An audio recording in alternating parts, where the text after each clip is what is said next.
नमस्कार दोस्तों, आज हम सुनेंगे योगी कथामृत का अध्याय 5 गंध बाबा के चमत्कारी प्रदर्शन।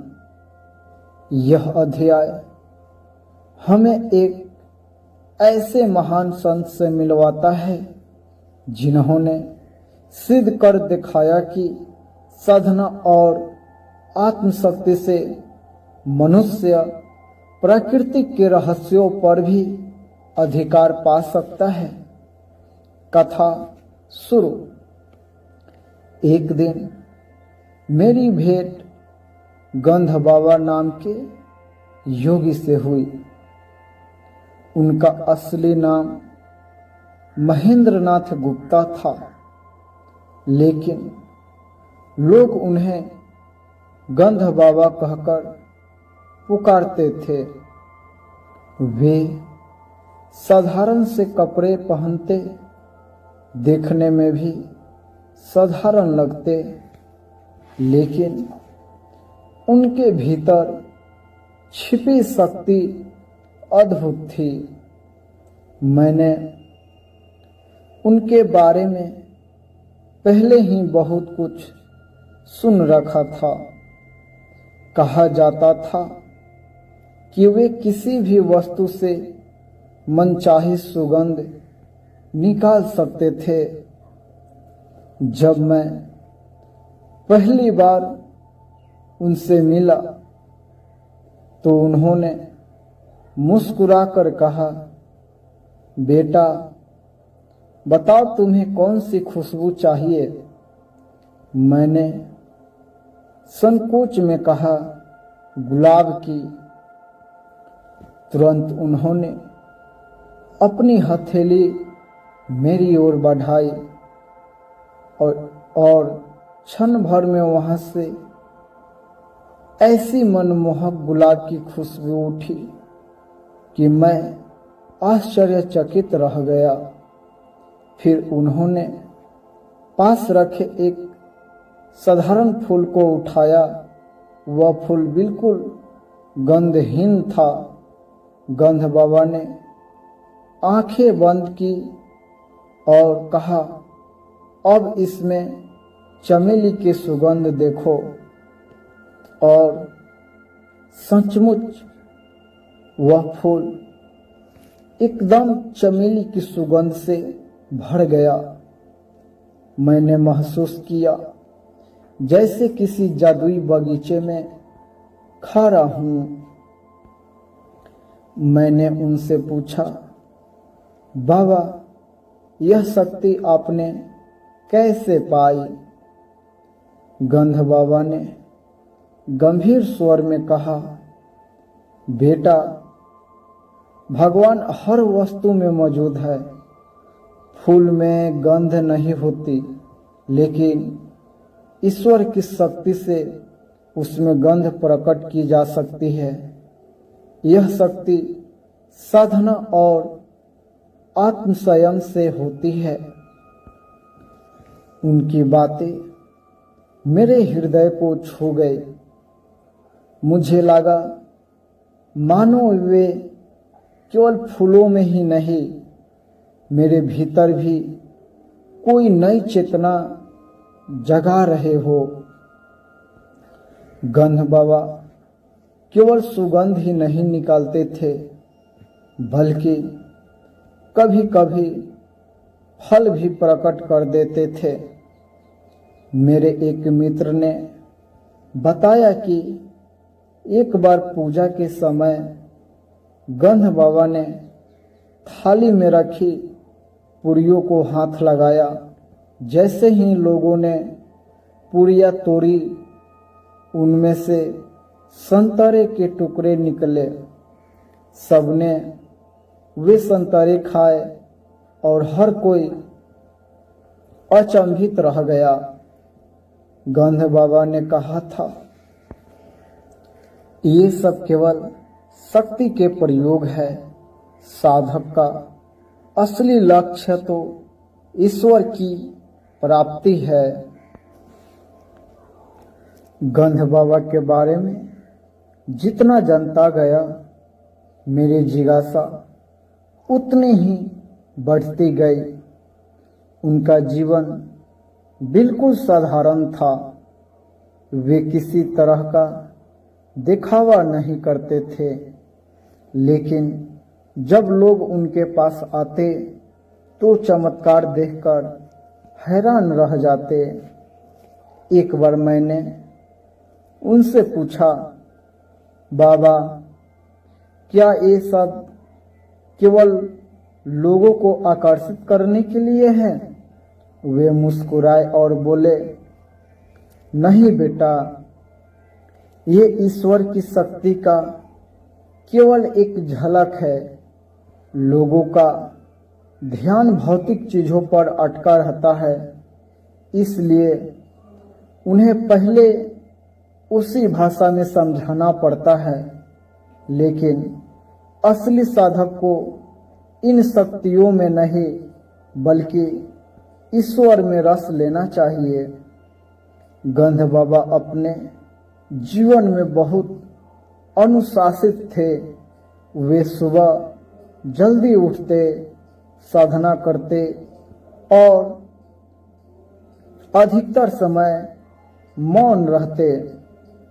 उन्होंने मुझे समझाया, मनुष्य का मन अगर नियंत्रित हो जाए तो पूरी प्रकृति पर भी नियंत्रण पाया जा सकता है।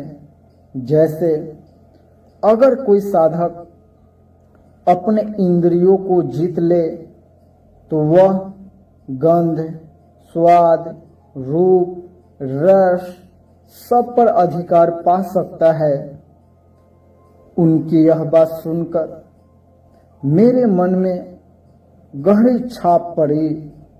मुझे लगा कि यही तो वह विज्ञान है जिसकी खोज में ऋषि मुनि हिमालय में तपस्या करते थे। गंध बाबा अपने चमत्कारों पर कभी अभिमान नहीं करते थे। कई बार लोग उनसे आग्रह करते, बाबा, हमारे लिए एक और चमत्कार कीजिए।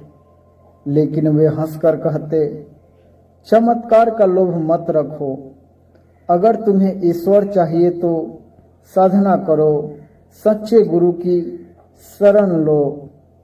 यह सुनकर कई लोग निराश हो जाते, लेकिन जो लोग उनकी बात को दिल से मानते वे जीवन भर प्रेरित रहते।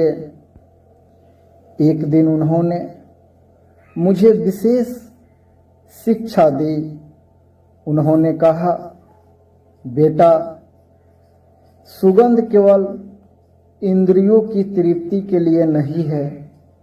सुगंध आत्मा का प्रतीक है। जब साधक का जीवन शुद्ध हो जाता है तो उसके भीतर से स्वतः सुगंध फैलती है। यह सुगंध कोई और नहीं बल्कि ईश्वर की उपस्थिति है। उनकी यह शिक्षा मेरे हृदय को छू गई। मैंने समझा कि चमत्कार असली गंध नहीं है बल्कि चरित्र और साधना ही असली सुगंध है।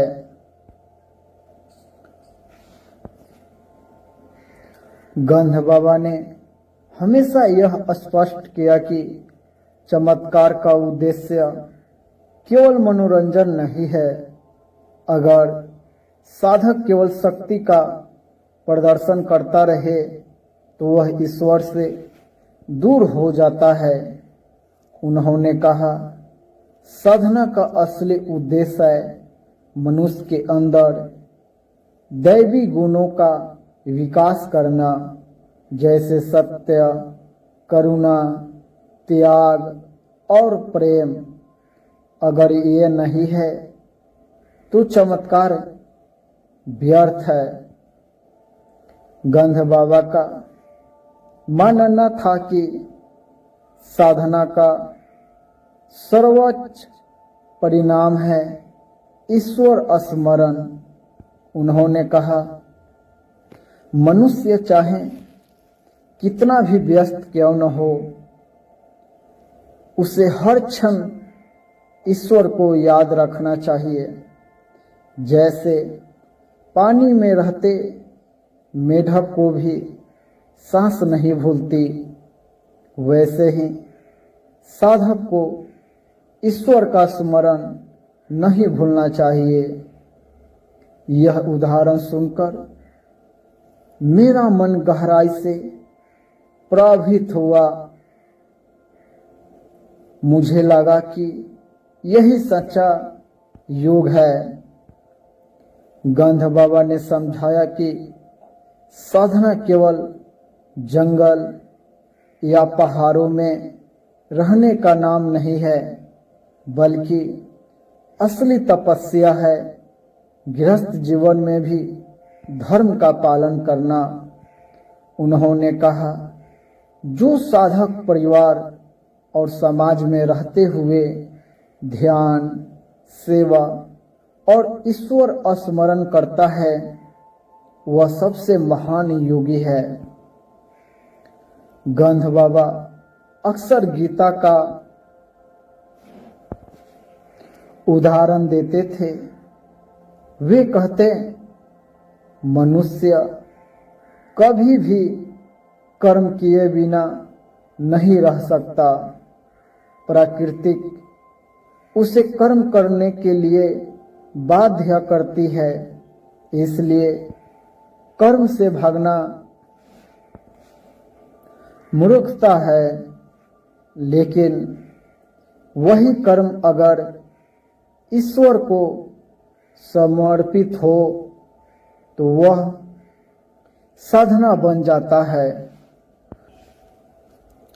उन्होंने गीता के श्लोक सुनाए जिनमें कहा गया है कि न तो केवल आलस्य से मुक्ति मिलती है, न ही केवल कर्मों का त्याग देने से, बल्कि सच्चा योग है निष्काम भाव से कर्म करना। अंततः गंध बाबा ने मुझे जीवन की सबसे गहरी शिक्षा दी। उन्होंने कहा, मन और इंद्रियों पर विजय पाओ। अगर तुम अपनी इच्छाओं और वासनाओं को वश में कर लोगे तो तुम्हारे भीतर से ईश्वर का प्रकाश फूट पड़ेगा। तब तुम सच्चे पुरुष का परिचय पालोगे। उनकी यह शिक्षा मेरे जीवन की धरोहर बन गई।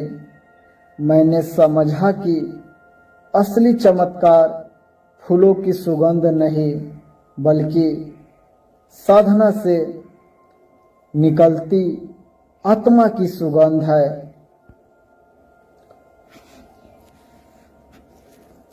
दोस्तों, आज आपने सुना गंध बाबा के चमत्कार, उनका असली संदेश, साधना और ईश्वर स्मरण और गीता के श्लोकों द्वारा जीवन का मार्ग। इस पूरी कथा से हमें यही सीख मिलती है कि चमत्कार क्षणिक है, लेकिन ईश्वर स्मरण और साधना शाश्वत है। जय गुरुदेव।